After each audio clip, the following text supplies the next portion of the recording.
जय श्रीराम. श्रीराम नवमी कशी साजरी करावी? आईने मुलांसाठी करावी ही एक सेवा, सर्व संकटे दूर होतील. मैत्रिणींनो, वर्षभरात अनेक सण येतात, पण त्यामध्ये एक सण असा आहे जो आपल्या जीवनात शांती, शक्ती आणि आशीर्वाद घेऊन येतो. तो म्हणजे श्रीराम नवमी. या दिवशी जर आपण योग्य पद्धतीने पूजा आणि सेवा केली तर आपल्या जीवनातील संकटे, अडथळे आणि बाधा दूर होऊ शकतात.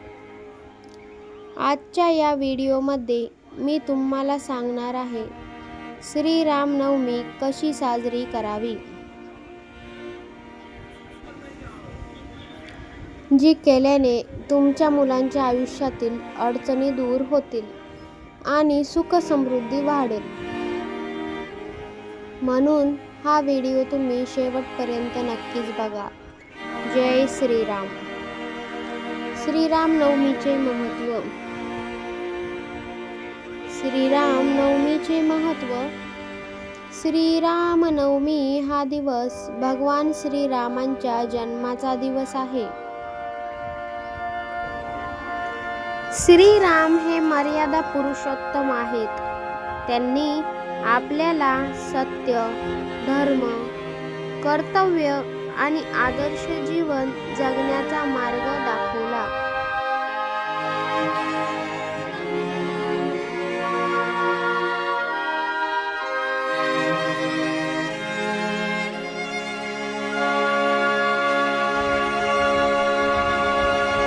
श्रीराम नवमी या दिवशी पूजा, नामस्मरण आणि सेवा केल्याने घरात सकारात्मक ऊर्जा निर्माण होते. एक छोटीशी कथा मी तुम्हाला सांगते. एक स्त्री दरवर्षी श्रद्धेने श्रीराम नवमी साजरी करायची. तिच्या आयुष्यात अनेक अडचणी होत्या, पण ती कधीही पूजा सोडत नव्हती. काही वर्षांनी तिच्या घरात सुख शांती आली.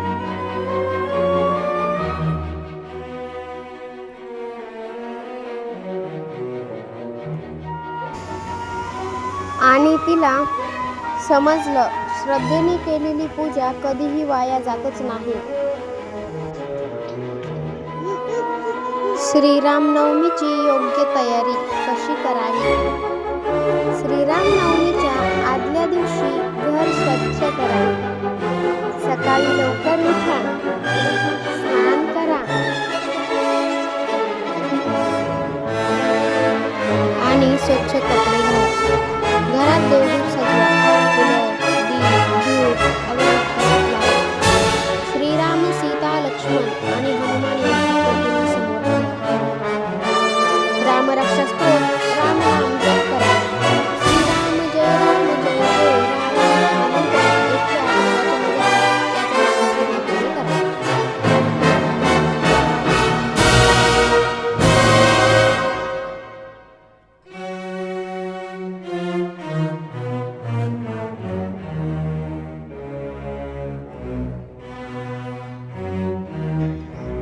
आईने मुलांसाठी करायची विशेष सेवा कोणती आहे? चला तर बघू. ही सेवा खूप प्रभावी आहे. आईने सकाळी श्रीरामासमोर बसून मनापासून प्रार्थना करावी. आपल्या मुलांचे तुम्ही नाव घ्या. त्यांच्या सुखासाठी, आरोग्यासाठी प्रार्थना करा. त्यानंतर गूळ नारळाचा नैवेद्य दाखवा. राम रक्षा स्तोत्र वाचा. 108 वेळा श्रीराम जय राम जय जय राम, श्रीराम जय राम जय जय राम हे नामस्मरण जपा.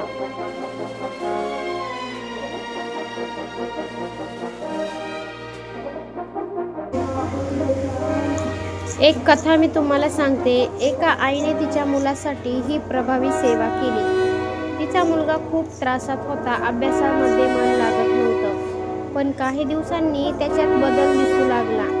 तो मुलगा सुद्धा शांत झाला, अभ्यासात लक्ष द्यायला लागला. आईच्या प्रार्थनेत खरंच खूप शक्ती असते. ही सेवा तुम्ही श्रद्धेने करा. संकट दूर करण्यासाठी तुम्हाला एक उपाय मी सांगते. जर घरात सतत अडचणी येत असतील, राम नाम जप करा. दर गुरुवारी किंवा रविवारी रामायण वाचा. गरिबांना अन्नदान करा. एक उदाहरण, एका कुटुंबात सतत वाद व्हायचे. त्यांनी रोज राम नाम जप सुरू केला. काही दिवसातच त्यांच्या घरामध्ये पूर्णपणे शांती आली. पूर्ण घर समाधानी झाले.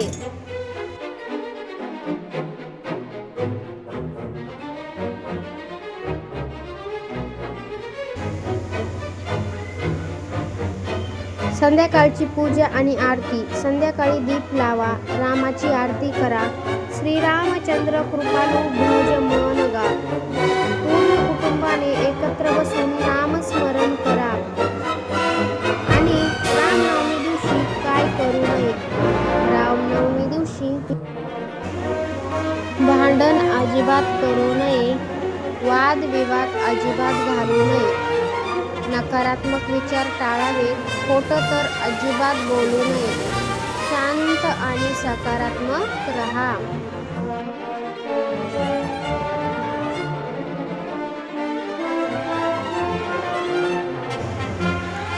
मैत्रिणींनो, श्रीरामनवमीच्या दिवशी जर तुम्ही ही सेवा श्रद्धेने केली तर तुमच्या जीवनातील संकटे नक्कीच दूर होतील. आईने मुलांसाठी केलेली प्रार्थना कधीही वाया जातच नाही. व्हिडिओ आवडला असेल तर लाईक करा, शेअर करा आणि चॅनलला सबस्क्राईब करायला विसरू नका.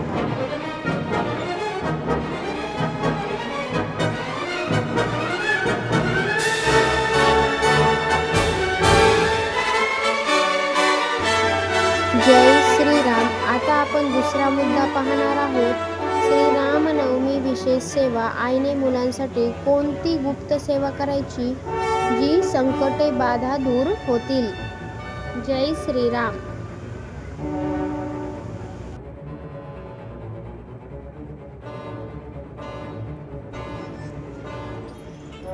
मैत्रिणींनो, आपल्या प्रत्येक आईला आपल्या मुलासाठी एकच इच्छा असते. माझं मूल सुखी राहावं, निरोगी राहावं आणि त्याच्या आयुष्यात कोणतीही अडचण येऊ नये.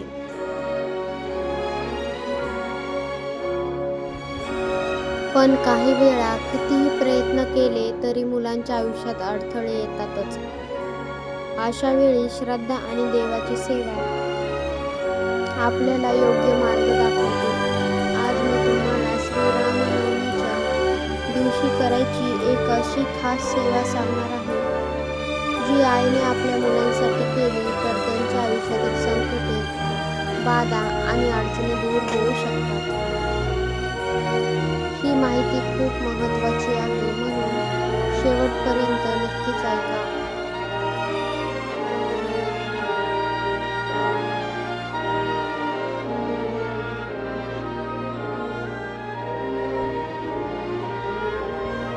जय श्रीराम. श्रीराम नावाची शक्ती. राम हे नाव इतकं पवित्र आणि शक्तिशाली आहे की ते मनातील भीती, नकारात्मकता आणि अडचणी दूर करतं. एकदा एक साधू एका गावात आले. त्यांनी लोकांना सांगितलं, फक्त राम नाम घ्या आणि बघा तुमच्या आयुष्यात बदल होतो का. लोकांनी सुरुवातीला दुर्लक्ष केलं, पण एका आईने श्रद्धेने रोज राम नाम जप सुरू केला.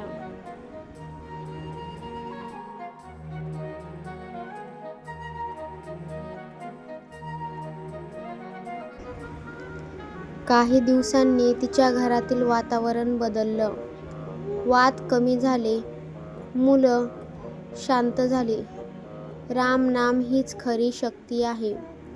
श्रीरामनवमीच्या दिवशी करायची सकाळची गुप्त सेवा.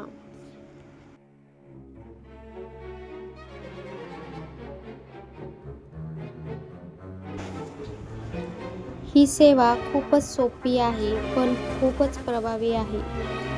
सकाळी ब्रह्ममुहूर्तात उठा. स्नान करून स्वच्छ कपडे घाला. देवघरात श्रीरामाची प्रतिमा तुम्ही ठेवा.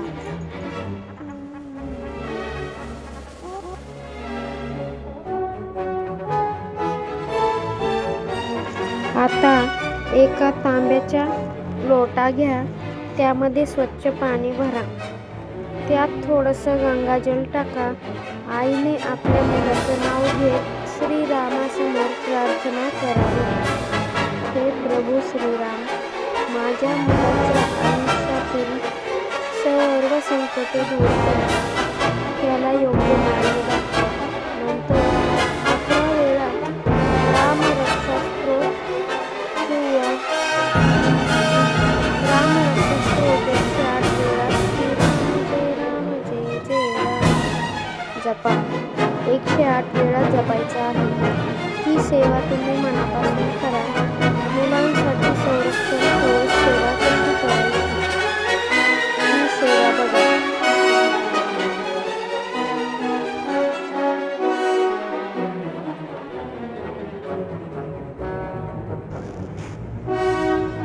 संरक्षण कवच सेवा खूपच खास आहे. हळदी, कुंकू आणि अक्षदा घ्या. मुलाच्या कपाळावरती लावा आणि मनातले मनात म्हणा, श्रीराम माझ्या मुलाचं रक्षण करा. एक कथा मी तुम्हाला सांगते. एका आईचा मुलगा सतत आजारी पडायचा. डॉक्टर उपचार करत होते पण फरकच पडत नव्हता. त्या आईने श्रद्धेने ही सेवा सुरू केली.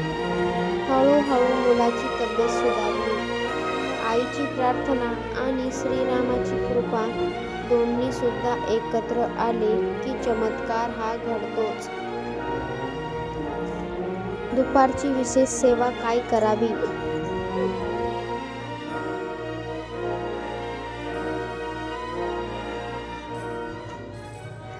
दुपारी 12 वाजता श्रीरामाचा जन्मवेळ मानला जातो. त्यावेळी पूजा करा आणि घंटा वाजवा. जय श्रीराम असा जयघोष करा. नैवेद्य म्हणून पान किंवा गूळ, फळं, पंचामृत ठेवा. राम जन्म सोहळा करा घरच्या घरीच. मुलांना सहभागी करून घ्या. त्यांना रामाची कथा सांगा.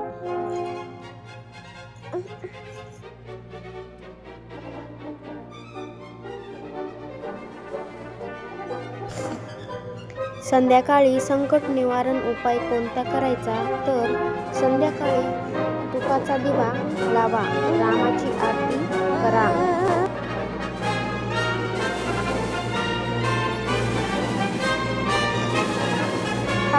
आता हा उपाय एक लिंबू घरामध्ये 3 वेळा फिरवा. बाहेर टाका. हे नकारात्मक ऊर्जा दूर करत असतं. आईसाठी खास नियम काय आहे?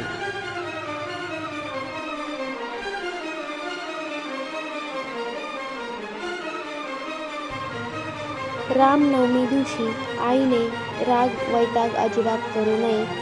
वाईट शब्द बोलू नयेत. शिवीगाळ करू नये. शक्य असेल तर रामनवमी दिवशी उपवास करावा. मन शांत आणि सकारात्मक ठेवावं.